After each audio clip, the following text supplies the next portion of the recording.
তো hey guys, finally এসেছিলাম cabinet নিতে। তো এখানে আমাদের ক্যাবিনেট রেডি আছে, তারপরেও আরও কিছু মাল দরকার ছিল, তার জন্য ওয়েট করছিলাম।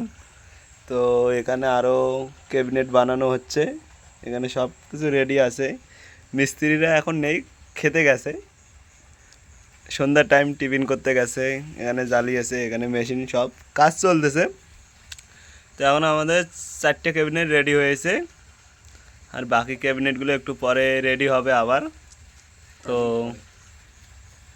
আমরা এখন মাল নিতে এসেছি শিলিগুড়িতে এসেছি। তো জায়গার নাম, ঠিকানা সব পেয়ে যাবে, তো ভিডিওটার সাথে থাকো। বাট পরবর্তী ভিডিওতে দেখা হচ্ছে আমারও কিছু মাল নিয়ে।